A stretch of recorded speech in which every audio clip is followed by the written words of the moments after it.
In the far reaches of the galaxy, there was a small colony. It was not rich, it was not powerful, and it did not threaten anyone. The people of this colony lived simple lives. They farmed, they built, they raised children, and they looked up at the stars with hope. They believed the galaxy was a place where rules mattered, where peace was protected, and where the strong would not be allowed to crush the weak. They believed that civilization was a shield. But one day, ships came. Dark shapes slipped out of hyperspace, their engines burning red against the void. They did not come to trade, they did not come to speak, and they did not come in peace. They came to destroy. The first blast tore through the colony's defense grid. The alarms screamed, but there was no time to react. The ships rained fire from orbit. Entire blocks turned to dust. Families who had been eating dinner a moment before were gone in an instant. The colony's militia scrambled fighters, but they were outnumbered and outgunned. Brave pilots launched, knowing they would not return, and one by one they were burned from the sky. On the ground, mothers held children close, fathers tried to shield them, and elders prayed to gods who did not answer. The attackers moved with cold precision. They were not here for resources. They were not here to enslave. They were here to erase. By the time the smoke cleared, the colony was silent. The streets were filled with ash. Buildings stood broken like hollow bones. 1 million lives, wiped out in a single night. The attackers did not even bother to land. They broadcast one message to the galaxy, simple and cruel: this is what happens when the weak think they deserve to exist. And the galaxy heard. The Galactic Council, seated in their shining chamber of glass and stone, received the report. They knew what had happened. They read the names of the dead. They heard the pleas of the survivors who had managed to send out a final signal before their transmitters were destroyed. But in that chamber, silence ruled. The ambassadors shifted in their seats. They spoke of balance, of rules, of how war could not be answered with war. They spoke of preserving civilization. And so, nothing was done. The predators had acted. The victims had fallen. And the galaxy looked away. But on Earth, the news did not fall into silence. In crowded cities, in small towns, on military bases and in universities, people watched the images. They saw children burned in their homes, fathers shot in the streets, mothers who tried to shield their families with their bodies. They saw the cruelty, the arrogance, the deliberate act of genocide. The broadcasts did not censor it. Humanity had seen too much war on its own world to hide from truth. And as the people of Earth watched, something inside them stirred. In the council halls of Earth's governments, leaders gathered. They read the council's statement, empty words that meant nothing. They saw the refusal to act. They heard the excuses. And for the first time in generations, humanity spoke with one voice. They call this civilization, one leader said. But what is civilization if it turns its back on the murdered? The generals and admirals sat in silence. The scientists, the engineers, the thinkers who had built ships to explore, now listened with cold eyes. They expect us to do nothing, another voice said. They believe we will bow to rules that protect killers and punish the victims. They believe we will be afraid to break their order. But tell me, what is the worth of an order that lets children burn? There was no answer, because everyone knew. In the streets, ordinary people spoke the same words. In cafes, in schools, in factories, the anger spread like fire. Humanity remembered its own history. They remembered wars, they remembered cities burned, they remembered genocide on their own world. And they remembered what happened when they had said, never again. But now, never again had come again. The council expected silence. The killers expected fear. But Earth did not remain silent. Humanity did not bow. In hidden hangars, ships were prepared. They were not painted for peace. They were painted black, armored thick, armed with weapons the galaxy had never seen unleashed. Engineers worked night and day, their hands steady, their eyes burning. Soldiers trained in silence, their hearts full of rage but their movements disciplined. There was no shouting, no boasting. Only the cold work of preparation. A message was sent to the stars. It was not to the killers. It was not to the council. It was to every world, every people, every race that still remembered fear. The message was short, carried on beams of light faster than any fleet. You allowed genocide. You called it civilization. We will show you what comes after civilization ends. The galaxy did not understand at first. Many thought Earth was bluffing. Many thought humans were too few, too young, too weak to challenge the great powers. But there were whispers. Whispers that the humans had not forgotten war. Whispers that they had weapons hidden, technology unshared, a spirit unbroken by fear. And in the quiet darkness of space, humanity sharpened its blade. The survivors of the colony had sent their last screams into the void. Earth had heard them. And Earth would not forget. The stars above the ruined colony burned cold. The ashes drifted, carried on winds that no longer touched living lungs. The killers thought they had erased a people, erased hope, erased resistance. But in truth, they had awakened something far greater. Because while the galaxy stayed silent, Earth did not. And when Earth moved, the galaxy would learn the meaning of fear. They believed humanity was civilized. They believed Earth was bound by rules. They believed humans would stand by, shaking their heads, and then move on. They were wrong. The survivors' final words had reached not just Earth, but every human heart. And now, humanity had made its choice. The fire that had once burned cities on Earth, the fire that had once destroyed empires, the fire that had once said we will not die quietly was alive again.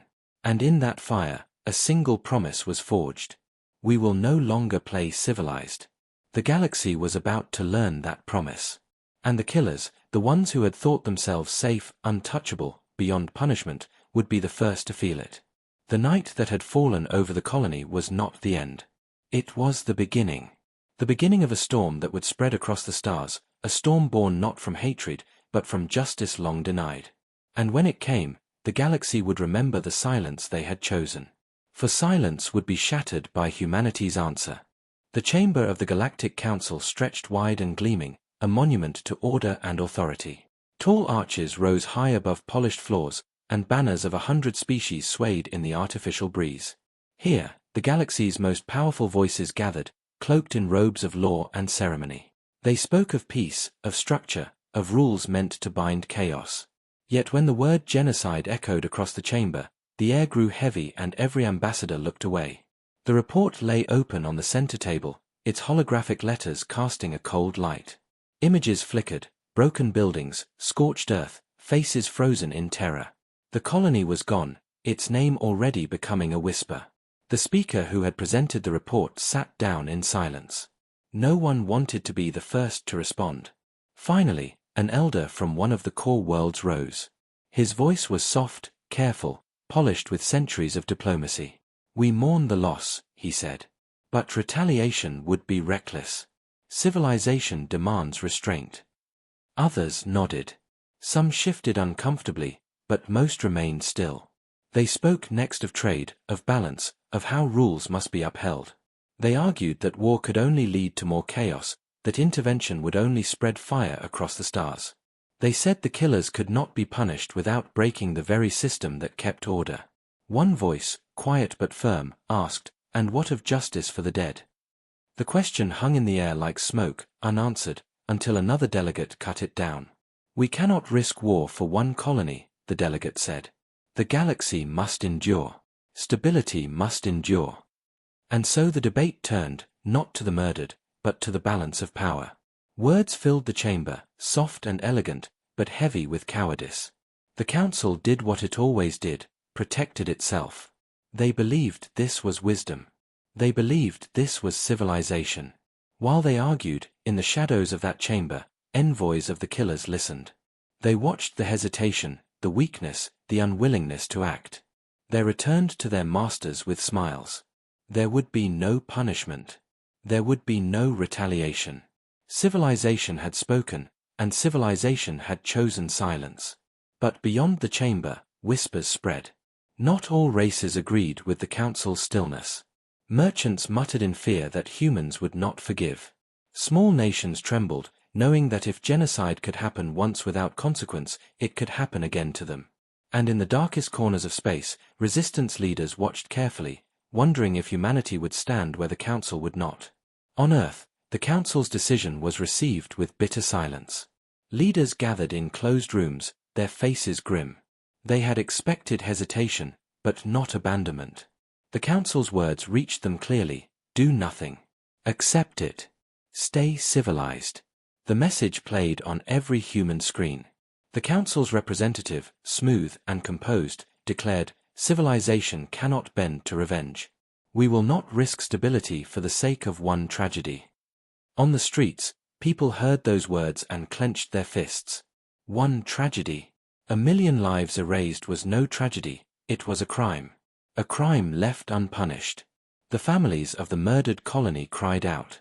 Their voices carried across Earth's networks, their grief raw and unfiltered. Our children are gone, one mother wept before the cameras. And they tell us to be civilized. The anger spread. Humanity had trusted the council once. They had believed that peace was real, that laws mattered. Now, those illusions crumbled. In classrooms, students whispered about betrayal. In factories, workers cursed the council's name. In barracks, soldiers listened and said nothing, but their silence was heavy, dangerous, filled with promise. The council believed humanity would bend. That Earth would swallow its fury and nod like an obedient child. That humans would remain bound to the rules. But in Earth's war rooms, old maps were unrolled. Holoscreens lit up with red markers, displaying fleets, strongholds, supply lines. Generals spoke not of peace, but of strategy. Scientists reviewed weapons long hidden in vaults, weapons never shown to outsiders. Admirals remembered Earth's own past wars, wars of survival, wars where mercy had been abandoned, wars that had shaped humanity into something steel-hard. A voice broke the silence of the war room. The council has made its choice, the commander said. Now humanity must make ours. And across Earth, a single decision formed. The killers had spilled innocent blood. The council had turned away. Civilization had failed. Humanity would not. Ships were readied. Their engines roared to life, echoing like thunder in the void. Men and women stood at attention, eyes sharp, faces grim. They did not shout, they did not cheer. They prepared. In the quiet of space, human fleets began to vanish from their stations. Patrols went dark. Supply convoys diverted. Unknown signals whispered across hidden channels. To the galaxy, it looked like nothing. To humanity, it was the sound of war waking. The council still debated, still argued over words and laws. They had no idea the storm they had unleashed. Because when genocide was answered with silence, humanity understood what must be done. Civilization had failed. And so, humanity would answer. The council chamber still echoed with endless speeches when Earth sent its envoy. A single human ship arrived at the core, its hull plain, its weapons cold, its engines steady. It was not a warship. It carried no fleet. Only one representative stepped into the chamber. The other delegates whispered as the human walked forward. Some sneered, expecting desperate pleas. Others smirked, convinced humans would obey the rules of the council. They believed Earth would beg for justice, then accept the silence they had already decided upon. The human envoy stood at the center of the chamber. No elaborate robes, no golden crest, no polished crown. Only a dark uniform, simple, functional. The envoy's eyes burned with something no one else in the chamber carried, fury held tight under control. The envoy spoke. The voice was calm, steady, but every word cut sharp. We asked for peace. We trusted this council. And you told us that civilization would protect us. But we have seen your civilization. We have seen what it does when faced with genocide. It does nothing. The chamber stirred. Some tried to interrupt, but the envoy raised a hand, silencing them. You ask us to remain civilized. To accept that 1,000,000 of our brothers and sisters can be burned, and that our answer must be silence. You ask us to believe that rules matter more than lives. You expect us to bow. The envoy's voice dropped lower, colder. We will not bow. A ripple of shock moved through the hall. The delegates glanced at one another, some amused, some uneasy. But the envoy was not finished. Understand this, if you choose silence, then humanity chooses something else. If civilization is a mask that hides cowardice, then we will remove that mask. If you will not protect the innocent, then we will. But we will not do it with your rules. We will not do it with your restraints. We will not play civilized while killers walk free. The chamber fell into uneasy silence. Even the smug envoys of the killers shifted in their seats, their arrogance cracked by the sharp certainty in the human's tone. The envoy's final words carried like thunder. This is your last warning. If you continue to protect murderers with silence, then you will see a humanity you do not know. You will see what comes when we no longer pretend. Remember this moment, because the next time we speak, it will not be with words. And with that, the envoy turned and walked out. No bow, no farewell. The chamber was left in heavy silence. The council erupted once the human left. Some laughed, calling it a bluff. Others whispered nervously, remembering the old stories of Earth's wars. Still others warned that if humanity broke the rules, they would have to be crushed before their defiance spread. But beneath the arguments, a shadow hung over the chamber, the unsettling knowledge that the human had not sounded like one making empty threats. Outside the council, the galaxy reacted in waves. Some species mocked humanity's arrogance. Others quietly admired their courage. Merchants and smugglers whispered in taverns that humans had weapons the galaxy had never seen. Small nations, long ignored by the council, sent secret messages to Earth, asking if the whispers were true. And the killers? They laughed. They broadcast mockery across their networks. The humans bark, they jeered. But their teeth are small. Civilization has tamed them. But on Earth, the envoy's words were not just a warning, they were a promise. The recording of the speech spread across human worlds, played on every screen. Children watched it with wide eyes. Soldiers listened in silence. Workers in factories lifted their heads with grim pride. Humanity had spoken with one voice, and now there was no turning back. Factories shifted to wartime production. Vast orbital shipyards lit up with fire as steel was forged into ships of war. Old designs were revived, upgraded with weapons no one outside Earth had ever seen. Prototypes that had been locked away in secret vaults were tested again, this time not for defense, but for vengeance. Armies drilled harder, faster. Special units disappeared into the void, their missions classified, their movements unseen. Satellites mapped enemy strongholds. Hidden bases awoke in the cold silence of forgotten moons. And across every human settlement, a new oath spread, whispered by many, spoken loudly by more, never again. Not in silence. Not while we live. In orbit above Earth, fleets began to gather. Not for parades, not for show, but for war. Their commanders walked the decks, hands clasped behind their backs, their faces grim. They did not speak of victory. They spoke only of duty. One admiral looked out at the endless stars. His voice was low, meant only for those beside him. The council thinks we bluff. The killers think we are afraid. They will learn. They will all learn. Civilization is over. In the ruins of the murdered colony, silence still lingered. The ashes drifted, the graves unmarked, the screams long gone. But in the darkness, human ships passed silently, scanning, recording, promising that the dead would not be forgotten. The killers had left a message in fire. Now humanity was ready to answer. It would not be with words. It would not be with mercy. The last warning had been given. And soon, the galaxy would understand what it meant for humanity to stop being civilized. The stars above Earth no longer looked the same. To the rest of the galaxy, they still seemed calm, distant, eternal. But to humanity, they had become a battlefield waiting to ignite. Ships that once carried explorers and traders were stripped down, refitted with armor and weapons. Factories that had built tools for peace now thundered with the work of war. Across the planet and throughout its colonies, a quiet rhythm pulsed, preparation. There were no grand speeches broadcast to the galaxy. No open declarations. Humanity did not boast, did not posture. Every decision was made in silence, every movement calculated. Admirals and generals met in secure chambers, their maps spread across glowing holoscreens. They marked targets not for politics, not for profit, but for vengeance. They studied the fleets of the killers, their routes, their strongholds. They studied the weaknesses the council had ignored. And every plan was sharpened like a blade.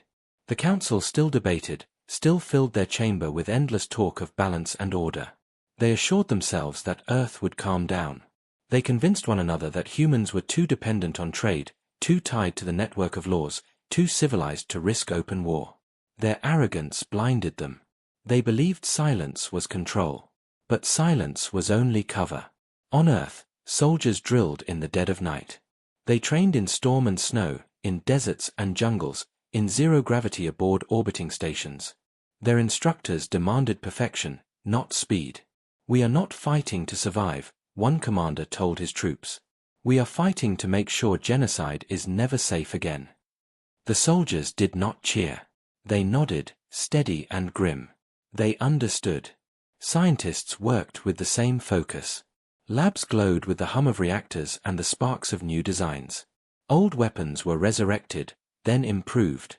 Some whispered of technologies humanity had kept hidden, weapons too dangerous to share with the galaxy, weapons the Council had never been allowed to see. Now those weapons were being forged into reality.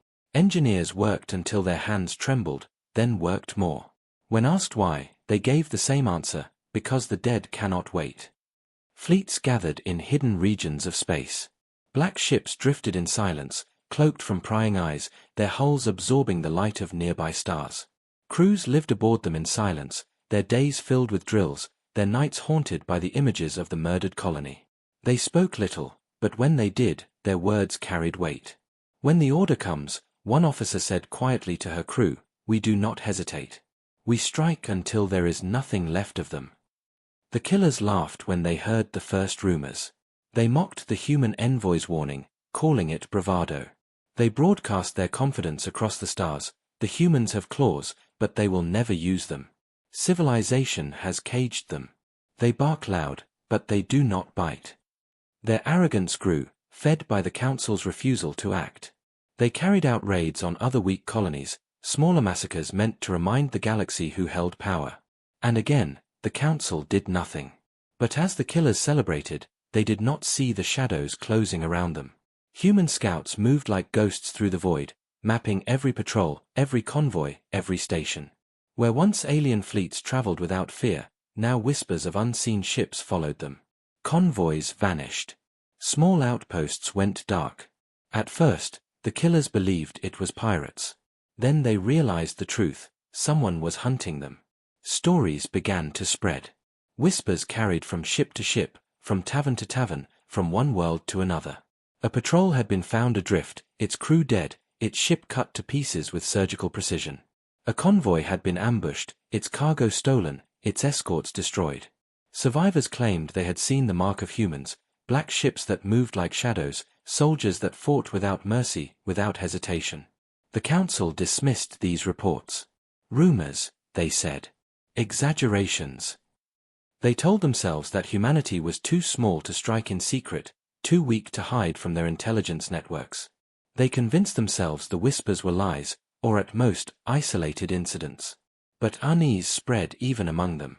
Some ambassadors began to wonder if the humans truly had stopped playing civilized. On the frontier worlds, the whispers grew into fear. Merchants changed their routes, avoiding regions where human ships were rumored to roam. Soldiers of other nations muttered that if the humans were truly at war, then the galaxy itself would soon be at war. And yet, despite their fear, some small nations began to send quiet messages toward Earth, not of warning, but of hope. "If you rise," one message said, "then we will follow. The Council does not protect us. Perhaps you will." In the ruins of the murdered colony, the killers left nothing but ash. They thought the silence of the dead would last forever. But human soldiers landed there in secret, walking through the broken streets, recording every scar, every name they could recover. They swore oaths in the dust, their voices low but steady. "You will be avenged." Every act of genocide had been meant to break the galaxy's will. Instead, it had forged humanity's. The storm was gathering, invisible but unstoppable. The killers thought themselves untouchable. The Council thought itself wise. But in the shadows of war, humanity was moving. Every ship, every soldier, every weapon was a piece of the same answer, the same promise, the same fury. The galaxy did not yet understand. But soon it would. Because the hunters had already chosen their prey. And when they struck, it would not be with warning. It would not be with mercy. It would not be with the chains of civilization. It would be with fire. The shadows were moving, and they were human. The first strike came without warning. In a distant sector, far from the crowded core worlds and far from the Council's eyes, the killers had built a fortress. It hung above a barren planet, a cluster of steel and firepower, guarded by fleets that patrolled the dark like wolves. They believed it was untouchable. They believed no one would dare to challenge them here. For years, their ships had left from this stronghold to raid colonies, to burn villages, to erase lives. The fortress was their symbol of power, a beacon of fear. But on a silent night in the void, human ships emerged from darkness. They did not arrive in numbers that could be seen from light years away. They did not announce themselves. They slid out of hidden folds in space, their hulls black, their engines running cold. Dozens of vessels drifted forward in formation, as if they had been carved from the void itself. Their weapons gleamed faintly in the starlight, silent, patient, waiting for the signal. On the fortress, the killers laughed. They saw the incoming ships and thought them traders, smugglers, fools who had wandered too close. Warnings were sent. Threats followed. But the human ships did not turn. Then the first salvo struck. Lances of light ripped through the void, precise and merciless. The outer defense grid of the fortress exploded in showers of fire. The killer ships scrambled to respond, but they were too slow. Torpedoes cut into their ranks, tearing apart warships that had once been feared across the galaxy. A flagship burned from bow to stern before its captain even gave the order to fire. The humans moved with perfect coordination. Every attack was planned, every strike timed. It was not chaos. It was not rage. It was cold, calculated destruction. For every killer shot fired, 10 more came back at them. Their shields collapsed. Their formations broke. Panic spread across their comms as human vessels cut them down with weapons no one had expected. Inside the fortress, alarms blared. Soldiers shouted, commanders barked orders, but the walls shook as bombardments ripped through their defenses. Hangars exploded before fighters could even launch. Control towers fell in flames. Entire sectors of the station went dark as humans breached its systems, slicing through networks and leaving confusion in their wake. And then the soldiers came. Dropships rained down like falling stars.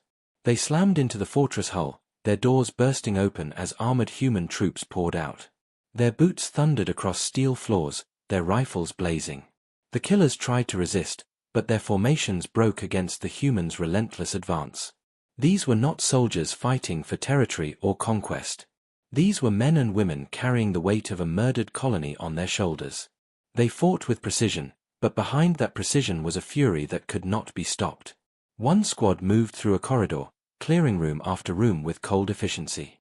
At the front, a commander's voice stayed steady: no mercy. No survivors. Every step forward is for the dead. And the soldiers obeyed. In the command center, the fortress leadership watched their screens turn red. They could not believe it. Humans, newcomers, outsiders, weaklings in the eyes of the council, were cutting through their might as though it was paper. The leader tried to send a distress signal to allied fleets, but the system was already jammed. Their cries for help echoed into silence. The battle raged for hours, though to the killers it felt like moments. Every time they thought they had regrouped, human forces struck again from a new angle. Every time they tried to mount resistance, another wave of precision fire tore it apart. The fortress, once the heart of their empire of fear, was being carved apart piece by piece. When the humans finally reached the central chamber, silence fell. The surviving leaders stood trembling, their arrogance gone, their eyes wide with terror. They expected negotiation, demands, perhaps even capture. That was the way of civilized war. But the human commander simply looked at them, voice low and final. This is for the colony. And then there was fire. When the fortress finally fell, its explosion lit up the void. Entire fleets burned with it, their debris scattering across the stars. For the first time, the killers knew fear. Their invincible stronghold was gone. Their fleets were broken. Their soldiers lay dead in their halls, cut down by human hands. The news spread faster than light. Traders whispered of the black ships that had struck without warning, without hesitation. Refugees carried stories of human soldiers who fought like machines, cold and merciless. Survivors of the killer fleets told of weapons no one had seen before, of precision too sharp to be chance, of a war unlike any the galaxy had ever known. The Council tried to dismiss it. They called it rumor, exaggeration. But even in their chamber, fear crept in. Reports piled up, undeniable. The humans had struck.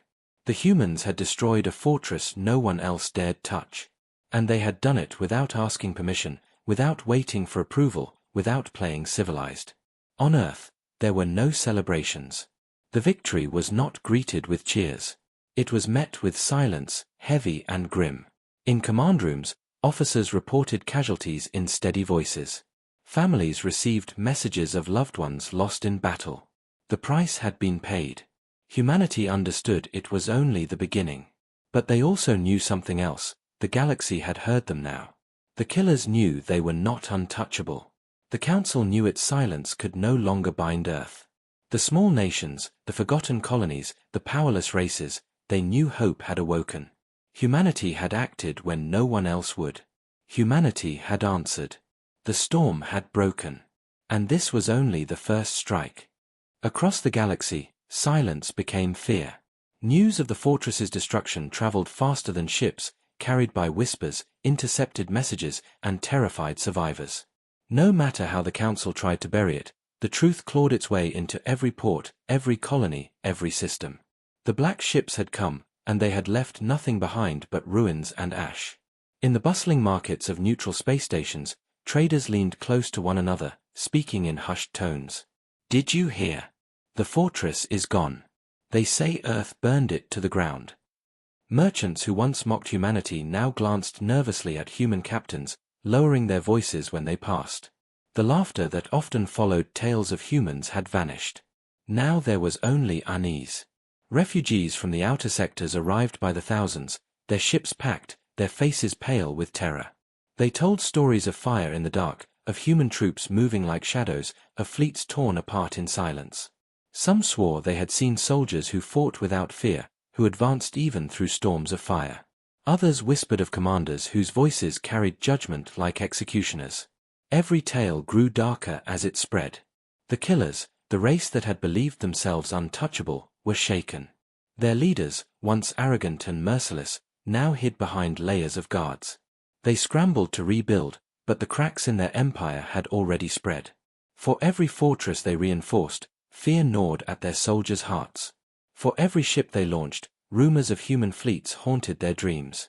No matter how many times their leaders shouted that humans were weak, no one truly believed it anymore. In the grand halls of the Galactic Council, arguments raged. "This is unacceptable," one delegate shouted, his voice trembling more with fear than anger. "Humans have ignored every law we stand by. They struck without approval, without oversight. If they are allowed to continue, what order will remain?" "They are dangerous," another agreed, her many eyes narrowing. "They are violent. They are reckless. They will bring chaos to us all." But not all voices condemned them. A few, small and hesitant, spoke differently. "The killers slaughtered a colony," one ambassador whispered. "They murdered children. We did nothing. We sat in silence. Humanity acted. Are we angry because they are dangerous, or because they showed us what we should have done?" The chamber split in two, those who feared humanity, and those who began to look at Earth with something close to hope. For centuries, the Council had ruled with silence and compromise. But in the shadows of that silence, blood had always been spilled. Now a species had broken that silence, and the galaxy could not decide if that was justice or rebellion. Meanwhile, on Earth, the people waited. The broadcasts of victory were simple, stripped of triumph. Names of the fallen scrolled across screens, their faces remembered in quiet grief. Families gathered, holding each other in silence. Cities stood in mourning, not celebration. Yet beneath that grief was a fire, a steady, burning determination. The fortress was only the beginning. The killers had committed genocide. Humanity had answered once. And they would answer again. In military command, fleets expanded. Factories roared with new production. Soldiers trained day and night, their eyes sharpened by the images of a murdered colony. The strategies were cold, precise, written not for quick vengeance but for a long, merciless campaign. They did not speak of victory. They spoke of dismantling, of erasing the killer's empire piece by piece until nothing remained. Across other worlds, the reactions grew louder. Small species, long oppressed by the killers, began to whisper Earth's name with reverence.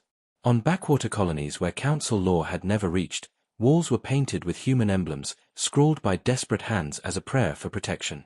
"The humans will come," they whispered to their children at night. "The humans will fight." But for the killers, nightmares began. Their soldiers refused orders. Fleets deserted rather than face human fire.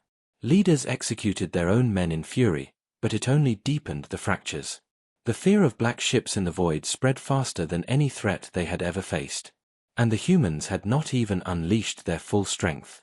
On one distant outpost, a killer commander stood before his crumbling garrison. His voice cracked as he shouted, "They are only human. They are flesh and blood.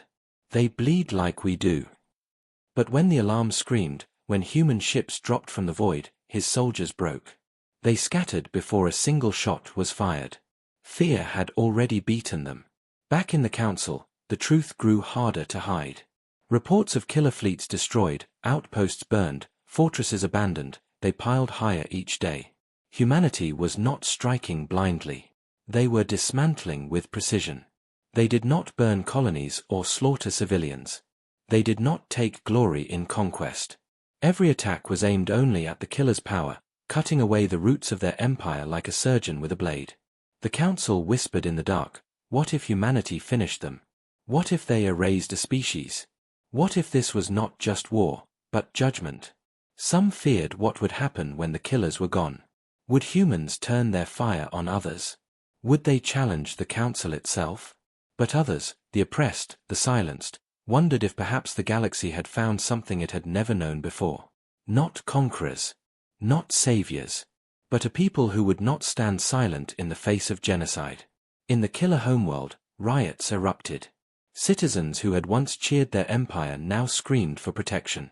Their leaders swore they would strike back, that they would rebuild.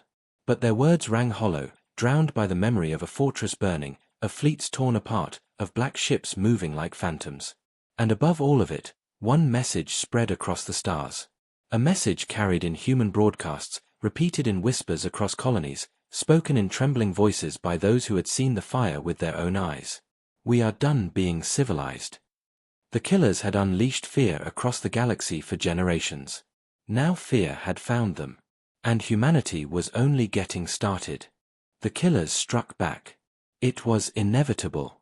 No empire built on fear could allow such humiliation to stand. The destruction of their fortress had shattered their aura of invincibility, but pride still burned in their leaders. They gathered their fleets, every warship they could summon, and hurled them toward the humans. The council watched uneasily as the killers promised to end the human threat in one decisive blow. The fleets moved with fury, a storm of firepower filling the void. Dozens of capital ships, hundreds of cruisers, and swarms of smaller craft, all converging on a single human-controlled sector. To outsiders, it looked unstoppable. To the killers, it was certainty. "We will burn them from the stars," their commander boasted. "We will erase their defiance." But humanity had been waiting. When the killers' fleets dropped out of faster-than-light travel, they found not helpless colonies, but silence. No trade routes. No patrols. Not even a single freighter. Space itself seemed empty, dark, and watching. The killers advanced with caution now, their bravado cracking. Then the first human strike fell. From the darkness, minds ignited. Invisible traps scattered through space lit up in sudden fire, tearing apart the front lines. Entire cruisers vanished in blossoms of light. Confusion spread through the fleet. Before they could regroup, the second strike came, long-range missiles, hundreds of them, launched from unseen positions. The killers scrambled to form defenses, shields flashing as they tried to absorb the storm. And then the black ships appeared. Silent, patient hunters emerged from the shadows. They did not charge blindly. They moved like predators, striking weak points with surgical precision. A destroyer vanished under a hail of railgun fire. A carrier split in half, its fighters spilling into the void before being consumed in flames. The killers tried to retaliate, but every shot hit nothing but empty space. The humans moved too quickly, too cleverly. On the bridge of the killer's flagship, panic spread. Their commander roared, ordering formations to hold, demanding they push forward. But the humans never allowed it. Every time the killers tried to rally, another trap detonated. Every time they tried to advance, the humans lured them deeper into the kill zone. The battle was not a fight. It was an execution. Hours later, the once proud fleet was in ruins. Dozens of capital ships drifted as burning husks. Survivors fled blindly into hyperspace, abandoning comrades, abandoning the fight, abandoning pride. The killer's commander screamed until his voice broke, watching his power disintegrate around him. When the flagship finally fell, consumed by human fire, the war was no longer about pride. It was about survival. The news spread even faster than the first strike. The galaxy could not believe it. An entire killer armada, erased in a single campaign. It was not a rumor now. It was not whispers in shadowed corners. It was undeniable. Humanity had stood against the most feared fleets in known space, and won. The Council erupted into chaos. "They are destabilizing everything," one delegate cried. "Annihilating fleets, breaking treaties, rewriting the rules of war." But others leaned forward, voices low. Or are they teaching us what the rules should have been all along? The killers committed genocide. They burned entire colonies. And now they bleed. For the smaller races, those long ignored by council law, hope bloomed. They gathered in secret, sending envoys toward Earth. Some offered resources, some offered soldiers, some simply offered allegiance. They did not care for council approval anymore. They saw humanity not as reckless, but as necessary. On the killer's homeworld, fear was no longer whispers. It was riots in the streets. Civilians demanded answers, demanded protection. Soldiers deserted in masses, unwilling to throw themselves into the jaws of the human war machine. Leaders executed dissenters, but the executions only fueled rebellion. And in the darkness of space, humanity prepared its next move. Commanders gathered around war maps, studying the killer's remaining strongholds. There was no debate of whether to strike again. The only question was where. Cold voices marked targets, listed resources, timed attacks. The war was not rage anymore. It was inevitability. Humanity had set its course, and nothing would stop them. For the killers, the message was clear. Their empire, built on centuries of blood and terror, was collapsing. And the ones tearing it down were the very species they had once dismissed as weak. For the galaxy, the message was clearer still. The humans had declared their war. And they would not stop until the genocide was answered. The end came not with negotiation, not with surrender, but with fire. The killers had lost fleets, fortresses, and allies. Their empire, once feared across the stars, had crumbled into fractured shards. Yet their leaders clung to power, hiding behind walls of steel, screaming promises of revenge into empty air. They believed they could wait the humans out. That eventually, Earth would tire. That fury would fade. They were wrong. The humans had not come for conquest. They had not come for territory. They had come for justice, and justice does not sleep. The final campaign began in silence. Human fleets vanished from the borders, withdrawing from open space. The killers thought it was retreat, a desperate regrouping. Their leaders laughed, boasting that humanity had finally exhausted itself. For a brief moment, their broken people believed it. Hope flickered in their streets. Then the skies fell. On the killer's homeworld, alarms screamed as shadows eclipsed the sun. Human ships, vast, black, and endless, descended from orbit. They did not bombard cities blindly. They did not slaughter civilians. Their fire struck only at the heart: military command, orbital defenses, communication hubs. Every symbol of power that had ordered genocide burned. Panic swept the planet. Soldiers rushed to arms, only to find their weapons disabled, their networks jammed. Leaders scrambled for evacuation, but human blockades cut off every path. No one escaped. And then, the drop began. Tens of thousands of human soldiers landed in coordinated waves, sweeping across the surface like a storm. They moved with precision, their advance unstoppable. Resistance broke apart almost instantly. Streets filled with the thunder of boots and the echo of gunfire. For every killer who raised a weapon, 10 more fled. In the capital, the killers' high council barricaded themselves in their great hall, the same chamber where they had once planned genocide, where they had laughed at the suffering of others. Now those same walls shook with the approach of human forces. The leaders screamed for their guards to hold. The guards dropped their weapons and ran. The doors shattered. Human soldiers poured in, weapons raised, their faces cold and unyielding. At their center, the commander stepped forward, eyes fixed on the trembling killers. The room stank of fear. The once proud rulers fell to their knees, voices breaking into pleas. "Spare us. We surrender. We will give you anything." The human commander cut them off with a single sentence. His voice was steady, his words heavy as iron. "You gave no mercy. You will receive none." And with that, judgment was carried out. When it was done, the killers' empire was no more. Their fleets were dust. Their leaders were gone. Their homeworld lay under human control, not as a colony, but as a warning. For the first time in living memory, a species had been held accountable for genocide. Justice had come, swift and merciless. Across the galaxy, silence reigned.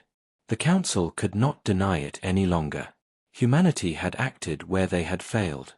They had broken the rules of civility, the rules of waiting, the rules of silence, and in doing so, they had ended what no one else dared confront. Fear spread, yes. But so did something else.